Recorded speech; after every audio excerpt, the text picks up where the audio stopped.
উনি যে বক্তৃতা করেছেন সেই বক্তৃতার জন্য উনি দরখাস্ত করেছেন বক্তৃতার সমস্ত কপিতে, ওখানে যে আর্কাইভস আছে আর্কাইভস থেকে, কিন্তু সেটা উনি বের করতে পারেননি। আমি যতক্ষণ পর্যন্ত তার সাথে আমার যোগাযোগ ছিল জয়দার নামিদুর সাহেবের সাথে।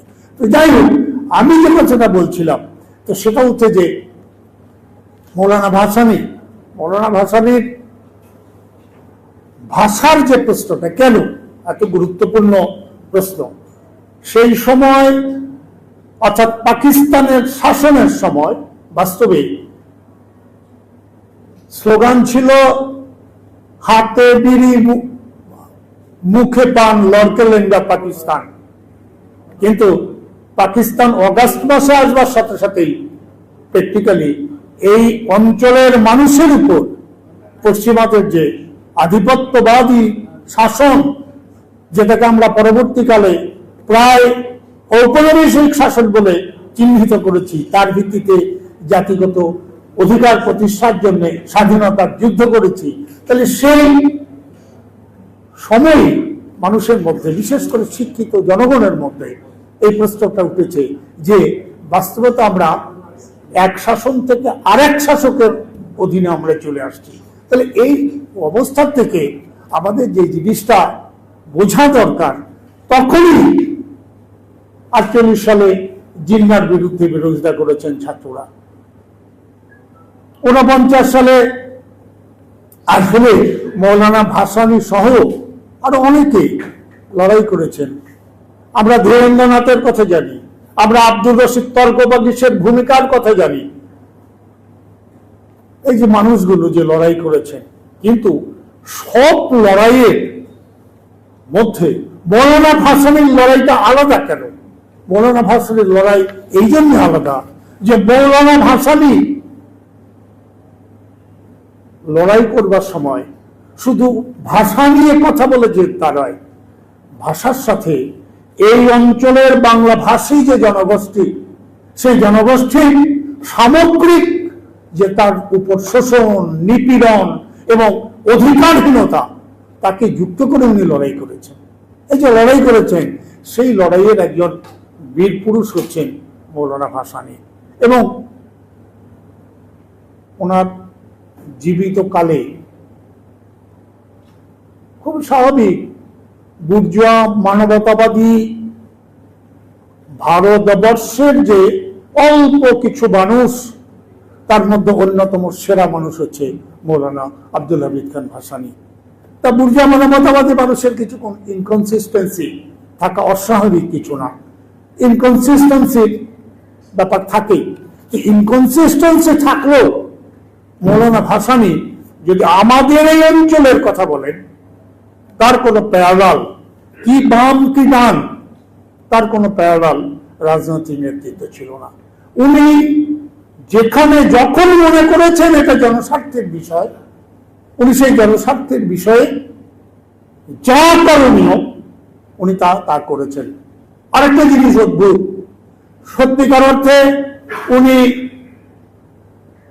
57 সালে যখন ন্যাপ গড়ে তুলেছেন, ন্যাপ গড়ে তুলবার সময় উনি কিন্তু পাকিস্তানের অন্যান্য অঞ্চলের আব্দুল গফফার খানের মতো এত বড় মানুষ, উনিও তার ডাকে এসছেন, আরো অন্য হুমায়ুন কবির এসছেন ইত্যাদি ইত্যাদি তার আগে। তার বলছে যে এই যে মানুষগুলো, এই মানুষগুলো যখন তার সাথে তার ডাকে এসছেন, কেন আমাদের দেশে যদি পরবর্তীকালে বলেন, আমাদের দেশে সত্যিকার অর্থে মৌলানা ভাসানী ঠিক রাজনৈতিক সংগঠন বলতে যা বোঝায়, তার সংগঠিত কর্মবাহিনী বলতে যা বোঝায়, তা কখনো ছিল না। অথচ উনি যখন একটা সম্মেলন করছেন, গরুর থেকে লাউ পর্যন্ত নিয়ে চাষিরা গ্রাম থেকে গ্রামান্তরে নৌকা করে পায়ে হেঁটে শত শত মানুষ চাল ডাল সবজি মাংস মাছ যা পেয়েছে সাথে নিয়ে চলে এসছে। এই যে চলে এসছে, অর্থাৎ একজন মানুষ সমস্ত জনগণের উপর তার প্রভাব যেটা আজকে আমাদের দরকার।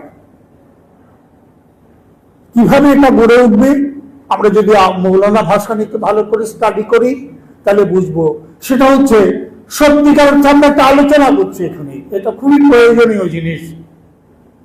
এই আলোচনাটার সাথে একটা কাজ করার জন্য আহ্বান জানাই, চলেন আমরা মানুষের কাছে যাই, মাঠে মাঠে যাই, যেখানে সমস্যা সেখানে যাই, যে কোনো প্রতিকূলতা মোকাবেলা করার মতো বীরের মতো দাঁড়িয়ে যাই।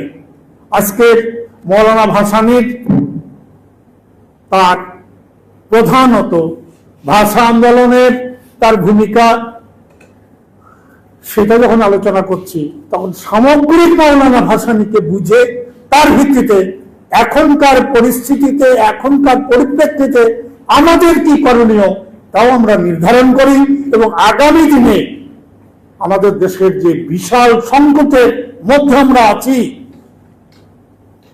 ভাষার কথা আমরা গান গাইতে পারবো না, আমরা নাটক করতে পারবো না, অদ্ভুত অবস্থা। এইরকম একটা জায়গায় এখন আমরা আছি। তাহলে যে আছি, আমাদের সত্যিকার অর্থে বীরত্বের সাথে আত্মত্যাগের মনোভাব নিয়ে আমাদের দাঁড়ানো দরকার। তাহলে আমরা মৌলানা ভাসানীর যে আমরা স্মরণ করছি সেটা সার্থক হবে বলে আমি মনে করি। সবাইকে আপনাদেরকে অভিনন্দন। আজকে শুক্রবার, ফলে সভা অনেক দীর্ঘ করা যাবে না। আমাদের এই সভায় বিভিন্ন রাজনৈতিক দলের নেতা কর্মী উপস্থিত আছেন। তাদের মধ্যে আছেন সিপিবির কমরেড কাফি রতন, গণফ্রন্টের কমরেড রজত হুদা, লেখক তাহেরা বেগম জলি, কমিউনিস্ট লীগের কমরেড নজরুল ইসলাম, বাসদ মার্ক্সবাদীর কমরেড মানুষ নন্দী, কমরেড জহির সহ শ্রমিক নেতা হারুনুর রশিদ বিয়ে সহ অন্যান্য সুধীবৃন্দ। আমরা আমাদের সবার কাজ প্রায় শেষ পর্যায়ে চলে এসেছি। আমি দু একটা কথা একটু বলতে চাই। সেটা হলো যে আমাদের টাঙ্গাইল থেকে এসছে আমিনুল ইসলাম মন্ডল, একেবারে মৌলানা ভাসানীর এলাকা থেকে। একটু আগে আমাদের যে দিনাজপুরের জিজ্ঞাসা চলে গেছে, তাকে কেন্দ্র করে চলে আনুভাবিকের কথা বলেছেন। তো একটা কথা আমি একটু বলতে চাই যে লড়াইটা বৈষম্যের কথা বলছে, বৈষম্য ভালো। তো আমাদের এখানে অর্থনীতির একটা বড় সংকট হলো ঋণের সংকট। তো ইয়েরা বিভিন্ন ব্যবসায়ীরা তারা সব কর্পোরেট পুঁজিওয়ালা তারা সবাই আপনার ঋণ গ্রহণ করে, আমাদের মধ্যে আরো উপস্থিত আছেন লেখক সৈয়দ আবুল কালাম।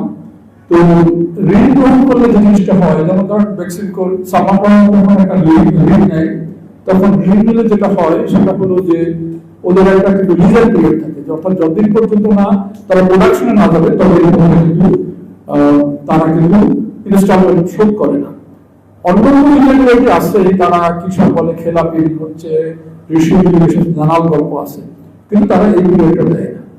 কিন্তু আমাদের গ্রামীণ কৃষকরা তারা যখন ঋণ নিতে যায়, তখন ঋণ নিতে গেলে যে সংকট হয়, সরকারি প্রতিষ্ঠান থেকে তারা কিন্তু ঋণ পায় না, কারণ নানান ভাবে তাদের হাইকোর্ট দেখিয়ে দেয়, তারপর ঘুষ দিতে হয়, এমন করতে হয়, তেমন করতে হয়।